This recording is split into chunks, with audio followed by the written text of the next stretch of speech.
नमस्कार दोस्तों। तुम अपनी पूरी ज़िंदगी किसी और के जैसा बनने में लगा देते हो और जब बहुत ज़्यादा टाइम निकल जाता है ना, तब तुमको समझ में आता है कि तुम खुद कुछ बन ही नहीं पाए। दोस्तों, आज की कहानी एक ऐसे कौवे की है जो पैदा तो सही हुआ था, पर कंपैरिज़न में जीता रहा। बहुत पहले की बात है। एक घना जंगल था जहाँ हर रंग के पंछी रहते थे और उस जंगल में एक कौवा भी रहता था। सीधा-सादा और काला, बिल्कुल नॉर्मल। वो उड़ सकता था, तेज उड़ सकता था, दूर तक देख सकता था, पर उसकी एक प्रॉब्लम थी, उसे खुद से ज़्यादा दूसरों का होना दिखता था। रोज़ सुबह जब जंगल जागता, तब एक मोर अपने पंख फैलाता। नीला, हरा, सुनहरा रंग, जैसे प्रकृति ने रंगों का खजाना लुटा दिया हो। सब पंछी रुक जाते, सब देखते और सब तारीफ करते। और दूर कहीं वो कौवा चुपचाप बैठा देखता रहता। उसके मन में एक आवाज़ आती, मैं इतना काला क्यों हूँ? मेरे पंख ऐसे क्यों नहीं हैं? लोग मुझे क्यों नहीं देखते? और वहीं से कंपैरिजन का ज़हर उसके दिल में घुलना शुरू हो गया। कौवा अपनी उड़ान भूल गया, अपनी तेज़ नज़र भूल गया, अपनी समझदारी भूल गया। उसे बस एक चीज़ याद रहती, मैं मोर जैसा क्यों नहीं हूँ? उसने जंगल के बाकी पंछियों से पूछा, बताओ मैं कैसे मोर बन सकता हूँ? किसी ने बोला, रंग बदलने पड़ेंगे। किसी ने कहा, अपनी पहचान छोड़नी पड़ेगी।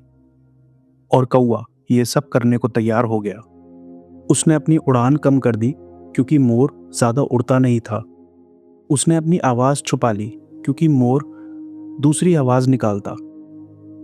वो धीरे धीरे कौवा कम और कॉपी ज्यादा बन गया। पर फिर भी जब मोर अपने पंख खोलता, लोग फिर भी मोर को ही देखते। और कौवा ना कौवा रहा, ना मोर बन पाया। फिर एक दिन जंगल में आंधी आई, तेज हवा, अंधेरा, खतरनाक रात। मोर डर के छुप गया, उसके भारी पंख उड़ नहीं पाए। और तब कौवा उड़ा, ऊंचा, तेज, बिना डरे। उसने जंगल को रास्ता दिखाया, बाकी पंछियों को सुरक्षा तक पहुंचाया। और तब पहली बार कौवा थमा और उसने खुद से कहा, शायद मैं मोर जैसा बनने के लिए नहीं, कौवा बनने के लिए ही बना हूं। दोस्तों, जिंदगी भी कुछ ऐसी ही है। जब तुम किसी और को देखकर अपने आप को छोटा समझने लगते हो ना, उसी समय तुम अपनी स्ट्रेंथ खो देते हो। किसी के रंग तुम्हारे जैसे नहीं होंगे, किसी का रास्ता तुम्हारा नहीं होगा, और किसी का वक्त तुम्हारा नहीं होता। कंपैरिजन सिर्फ एक काम करता है, तुम्हें खुद से दूर ले जाता है। याद रखना, मोर का काम सुंदर दिखना है, पर कौवे का काम मुश्किल वक्त में उड़ान भरना। और दोनों अपनी अपनी जगह जरूरी है, बस अलग अलग। इसलिए दोस्तों, स्टॉप कंपेयरिंग और वो बनो जो तुम हो। क्योंकि जो खुद बन जाता है ना, उसे किसी और जैसा बनने की जरूरत नहीं होती।